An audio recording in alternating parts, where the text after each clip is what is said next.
Monster Audio, they do audio stuff, and now they do gaming audio stuff.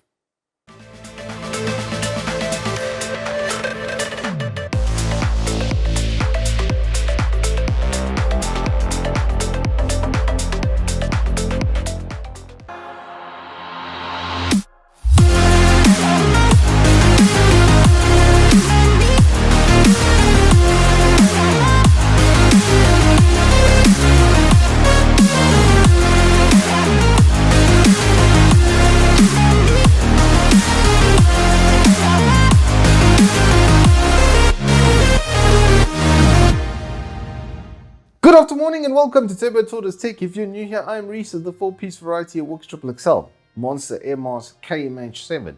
There's also a KMH7 keyboard. I don't know why they've done that, but here we are. So yeah, Monster naming conventions have always been a comedic relief for me, if I'm honest with you. Some of the stuff's been it's quite funny, but I like where they're going with this headset. All jokes aside, I think they're trying really hard.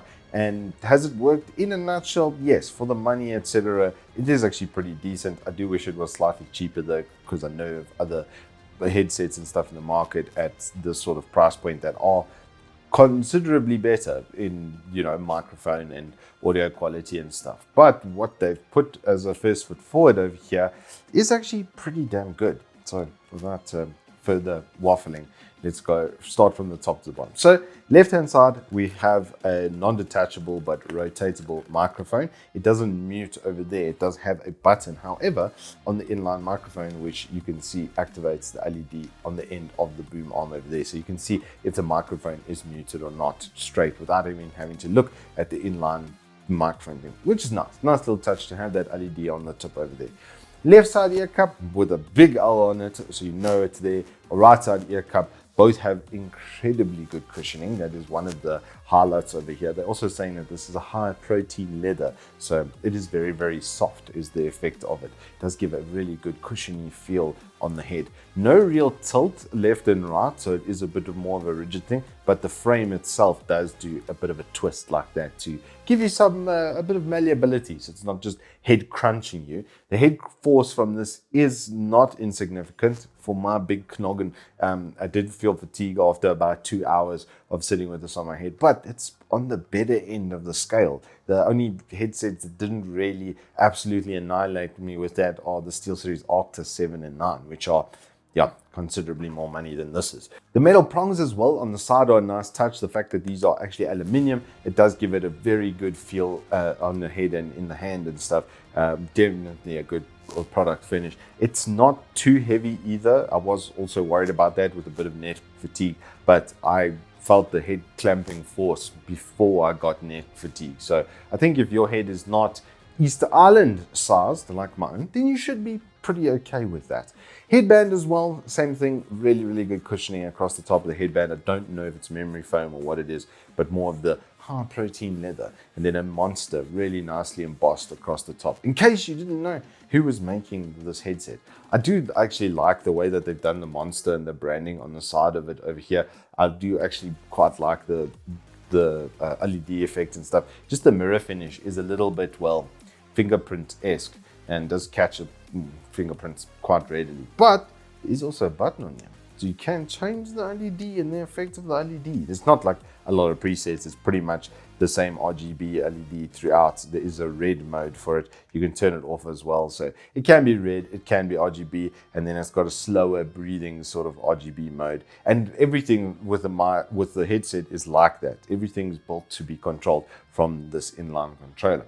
So yeah, there's also an inline controller. Volume up, volume down, mic, mute and unmute, LED, and then an equalizer button, because this actually has 3 built-in equalizer settings, and they all are quite distinctly different. The one is noticeably flat on the equalizer, which is really good for actually like doing some mastering and listening back to audio without any enhancements, etc. Then you can put it into that mode as one of its 3. Then the other one is like Excite sort of game mode, which just takes a compressor and just ramps everything up slightly, and that's generally the best mode for listening to music and for playing games. Then there is an FPS mode, but it does change the imaging from the headset as well. So the audio positioning actually physically changes with that. Things feel a lot more central than they would sort of left and right.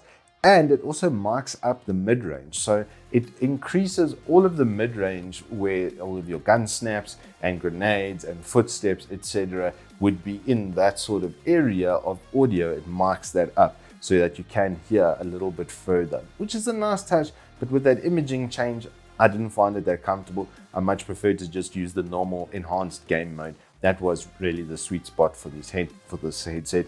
Imaging was pretty good. The stuff is set far back enough in the can that left and right is easily distinguishable. Something that was nice is that monster tone that they've got with their other headsets and stuff is carried through to this. So it's distinctly a monster audio sound. So if you've got the in-ears and you like the way those sound, something like Airlink 101s or 102s, then this will sound very similar to that, obviously just with big circumaural ear cups. Big the emphasis on the big and the circumaural. The general product finish is quite nice. There's nothing I immediately jumped out of me that was like, oh, this is absolute rubbish. The inline volume control could be put together just a little bit nicer maybe at the price point, but it's okay that it wasn't disruptive to my experience in using the product. Something that was a little bit disruptive though is the microphone, which is just typically another e-waste sort of microphone. No boost available on this though, so you're going to have to ask your friends to turn you up in Discord if you are using it. But actually pretty decent audio quality. The actual quality from the microphone was pretty good, like stunningly sort of like, oh, this is not actually like hard e-waste. It just doesn't have very much boost or volume behind it.